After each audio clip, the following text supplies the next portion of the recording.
IB IB. হ্যাঁ আম্মু বলো। এ দেখ তোর আব্বু আজকে আবার এই ছোট মাছ নিয়ে আসছে। আবার চাপিলা মাছ? কয়দিন একবার আগে না খাইয়া মজা খাইলাম? পাইছে, এখন আবার নিয়ে আসছে। তো চাপিলা মাছগুলো বড় বড় আছে দেখতে। এই গুড়া মাছ কাটতে তো আমার রান্না অবস্থা করে খারাপ দাও, হয়ে যাইব। আমরা খাই, মজাই লাগে।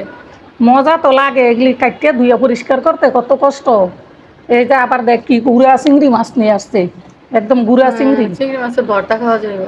চিংড়ি মাছ কিন্তু ফ্রিজে আছে, ফ্রিজের মধ্যে চিংড়ি মাছ আছে এখনো। আবার লয়ে এসে কতগুলি, গত শুক্রবারে চিংড়ি মাছ নিয়ে আসছে, এখন আবার এই চিংড়ি মাছ নিয়ে আসছে।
নামাজ শুনো করে লাগছে বুঝছেন। আমি এটা করব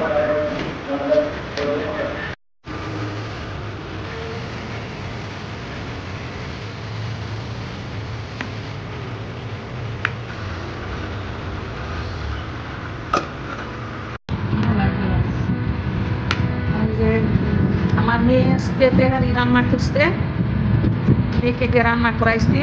আর আমি যে ছোট মাছ নিয়ে আসছিল, মাছগুলি কাটলাম, তরকারি কাটাকাটি করলাম, মাছ কাটিয়া ফ্রিজে রাখলাম। তো মেয়ে তেহারি রান্না করছে, মাশাআল্লাহ দেখতে খুব সুন্দরই হয়েছে। এখন খেয়ে দেখবো কেমন হয়েছে। তেহারিটা গরুর মাংস দিয়ে রান্না করা হয়েছে, গরুর গোশত ঘরেই ছিল। তো মেয়েরা বললাম যে তুমি রান্না করো, আমি মাছ টাছ কাটি। তো মেয়ে রান্না করতে, এখন আমরা সবাই খাবো। কেমন হয়েছে খাবার? মেয়ে রান্না করতে মজা হয়েছে।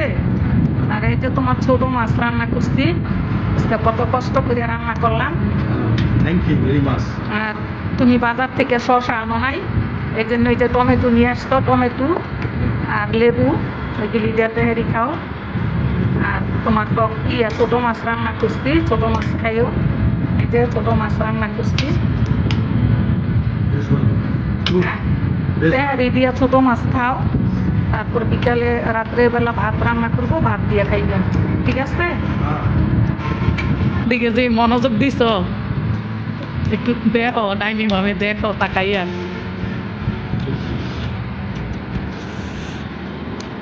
যে আমিও খেয়ে নিই আমাদের সাথে সাথে।